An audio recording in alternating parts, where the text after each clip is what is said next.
પ્રિય મકર રાશિના જાતકો, શું તમે જાણો છો કે જ્યારે તમારો પોતાનો રાજા જાગે ત્યારે શું થાય?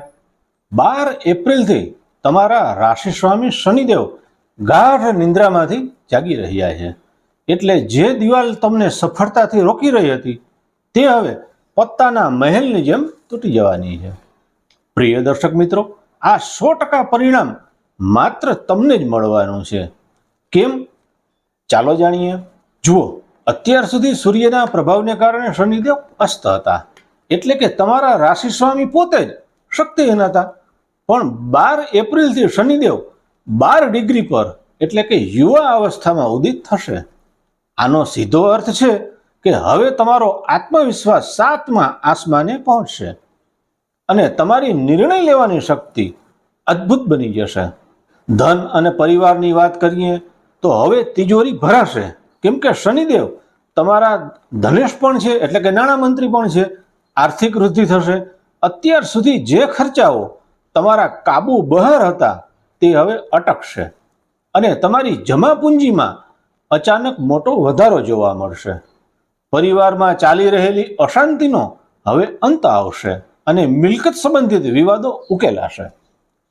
દર્શક મિત્રો, ત્રીજા ભાવમાં રહેલા શનિને પારાશર ઋષિએ સૌથી શ્રેષ્ઠ ગણાવ્યા છે. હવે તમારી મહેનતનું ફળ મળવાની ઘડી છે. જે લોકો સ્પર્ધાત્મક પરીક્ષા કે વ્યવસાયમાં હરીફાઈ કરી રહ્યા છે, શનિદેવ એમને અણધારી જીત અપાવશે. પ્રિય દર્શક મિત્રો, શનિદેવ ફળ આપે છે પણ સામે તમારી પાસેથી કર્મ માંગે છે. વ્યાપાર અને સંતાનનો એટલે કે 5મો ભાવ એક્ટિવ થતા તમારા સંતાનોના કેરિયર માટે આ ગોલ્ડન સમય છે. વેપારમાં લીધેલો એક મોટો નિર્ણય તમને વર્ષો સુધી કમાણી કરાવી આપશે. ભાગ્યોદયનો એટલે કે 9મો ભાવ જાગૃત થતા તમારા ભાગ્યના દ્વાર ખુલશે. પણ શરત એટલી કે તમારે તમારા પિતાની સેવા કરવી પડશે. પિતાના આશીર્વાદ જ તમારી સફળતાનો શોર્ટકટ બનશે. અને ત્રીજું, 12મો ભાવ જાગૃત થશે. એટલે જો તમે વિદેશ જવા માંગો છો કે કોઈ મોટું રોકાણ કરવા માંગો છો તો શનિની આ દ્રષ્ટિ તમને વિજય અપાવશે.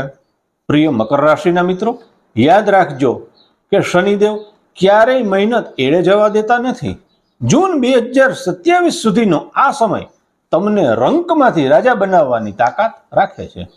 હવે 3 કામ હમણાં જ કરો. સૌથી પહેલા, તમારી રાશિ મકર હોય તો પૂરી શ્રદ્ધા સાથે કોમેન્ટ બોક્સમાં હમણાં જ લખો જય શનિદેવ. તમારી એક કોમેન્ટ તમારી આસપાસ પોઝિટિવ ઉર્જા ફેલાવશે.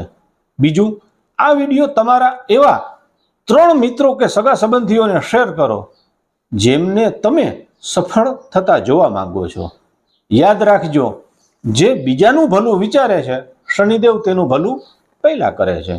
અને ત્રીજું, જો તમે શનિદેવના ન્યાયમાં વિશ્વાસ રાખતા હો તો આ વિડીયોને એક લાઈક આપજો.